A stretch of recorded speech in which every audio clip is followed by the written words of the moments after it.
Hi, this is Dr. Amrita, and you are listening to the Health Well Bridge podcast. Today, we are going to discuss The Simple Path to Wealth. It's a book by J.L Collins, and how the middle class money mantra that Indians have is a perfect fit for it. Did you know one of the commonest topic that couples disagree about relates to money matters? It's a very big problem when it comes to couple therapy. Nobody seems to agree when the spending must stop and the saving should start. What are the common problems people have with money? They don't make enough, they have too much debt, they only live for the moment, they have poor purchasing decision, they make bad investments, they make no plans, they have no emergency funds, and they definitely manage money poorly. Have you heard of J.L Collins? Have you heard of the book The Simple Path to Wealth? If not, let me tell you, this book is a must give for financial freedom seekers. I am not talking about a book review here. I am talking about lessons this book gives you which will really make you think differently about money matters. This is like a soul song for all people who want to be financially free. Even before I read this book, I liked and followed some of the similar principles that this book talks about. After reading it, I was very happy to say that I was on track, and whatever problems I had, I was going to make course corrections in that. So what is this book about? The Simple Path to Wealth is a book by J.L Collins, Mr. Money Mustache. He has a wonderful blog which you must read. He's a big proponent of the FIRE formula, and if you read his blog, you will know what I am talking about. It's about financial independence and retiring early, and retirement not in the traditional sense, that is, he doesn't stop working, he just stops working for other people. He stops working for other people's companies and other people's business. He works for himself. So that's his principle, and a lot of things that I talk about later in the book and in the podcast, about the book in the podcast, it's related to principles we as a couple follow too. Have you ever wondered about the interesting relation between common sense and saving money? The good news is there is a very deep relationship. That's also the bad news, because common sense doesn't seem to be very common. Mr. Money Mustache's blog is a wonderful place to get good information, but his book is a collector's item. It's going to be a family heirloom, and I want this to be my child's financial holy book all rolled in one. The best part, it's fun to read, it makes a lot of sense, and will definitely change your mindset to a wiser and a richer you. There's definitely no magic pill and no shortcuts. There are no alternatives of working hard, planning well, or saving.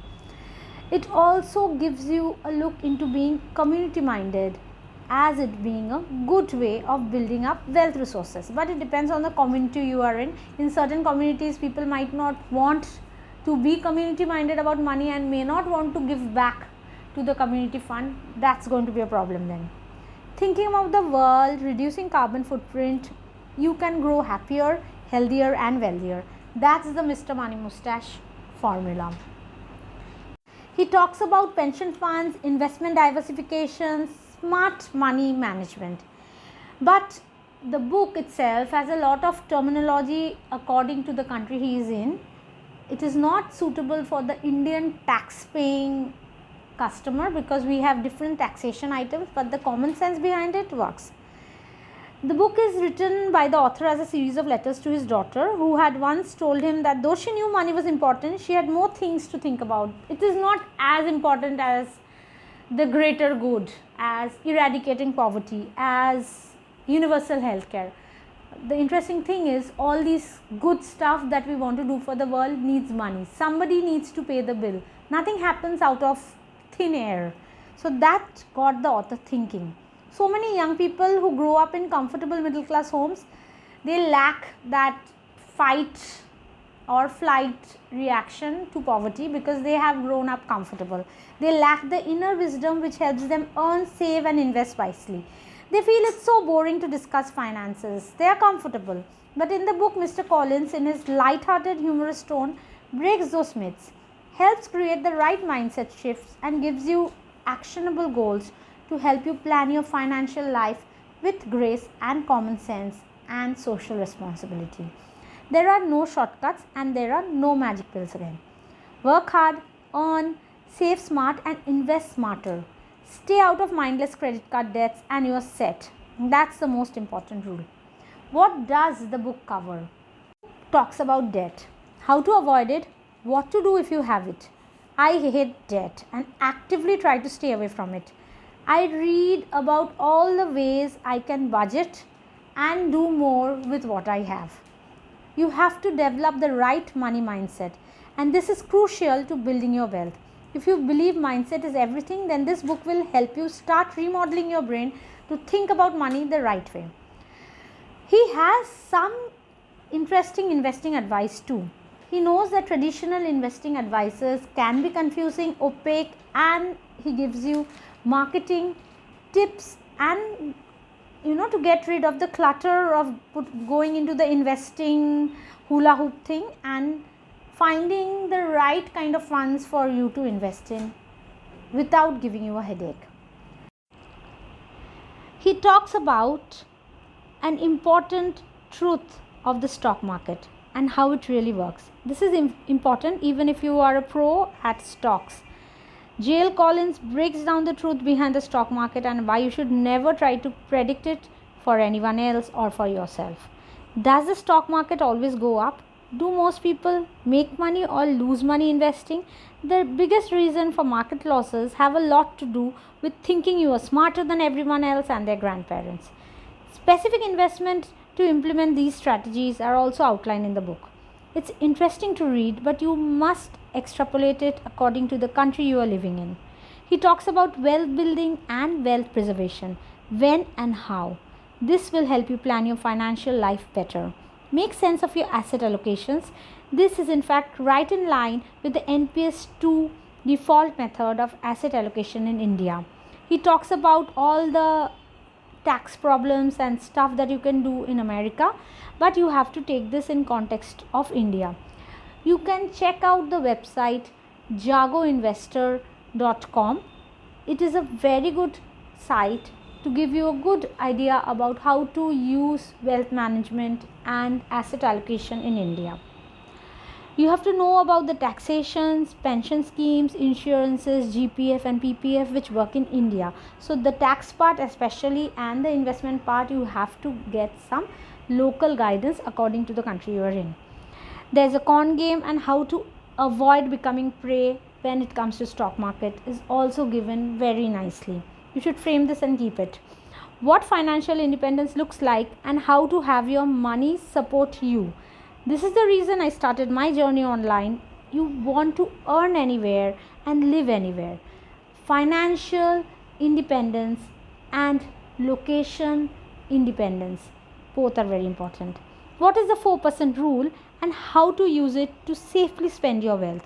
I really love this and it will give you a few sleepless nights, maybe several.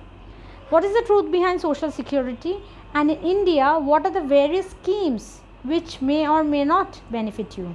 You should check this out clearly to make more sense with the country in which you are living. How should you use this book in India? And how does it help in the middle class money mantra thing? Now, Indian middle class like saving money. But even though there are rich people and poor people, nobody really talks about the middle class in details. We are a largely unsung group of people for whom there are no schemes, no special provisions, and nobody really pitches the budget to us. It's all for the top or the bottom rung. Even there are books for rich dad and poor dad, but no middle class mom or dad. People talk about being frugal or rich, not middle class. It's somehow just not cool enough. There's a problem there. How to get out of a financially tricky situation. Identify and accept the problem. Reset your mindset. Make a plan, then stick to it. Get rid of debt, especially credit card, high interest debts. Find ways to earn more. Definitely save more. Remember the essentials and non-negotiables. Take action today. Do not use your retirement fund or children's educational fund for anything. Have an emergency fund and definitely invest in a good health insurance. Don't be a co-borrower with anyone other than a parent, spouse, or children. Even that you should do carefully. It's a very tricky rabbit hole to go down. It's not okay to take a loan for recreational travel, over the top weddings, even if advertisers tell you so. A low interest rate is still an interest rate. Somebody needs to pay that money. Cut your coat according to the cloth you have. It's called being money smart. Some of my favorite ways of keeping my money safe and invested are the fixed deposit. Even if the interests are low right now, they are still there. My public provident fund, which I started back in medical college, and it has been a very long time since which I have been investing in it. My mom ensured that I had a bank account and I was investing in my PPF for the very first time when I entered medical college. My life insurances, they are all paid on time and kept absolutely where everybody can have an idea about, everybody being my family, have an idea about how much I have in that kitty. My health insurance, it's a family health insurance, our blue chip fund, which happened when we decided to invest in one. The NPS started as soon as we left our government job. We did start also with the NPS tier 2 thing. Now let's see what happens with the entire NPS investment, and we can always know more about how the government can help the middle class make more money and stay financially fit, because it is the middle class which buys and which spends more money and still wants to be responsible about making money and keeping it. So if you are really serious about being financially independent, this book is a must read. And if you don't want to buy the book, definitely go visit Mr. Money Mustache's blog. I'll put the link to his book and his blog in the description below. It's never easy talking about money, and in times like these, it's even more difficult. We left our jobs in 2018 and we are both self-employed right now. The thing about being safe and stable with money comes from having low expectation and not going overboard. Having a plan and always being responsible. It doesn't happen overnight. Being responsible, it happens one step at a time. You're listening to the Health Wealth Bridge podcast, and this is Dr. Amrita.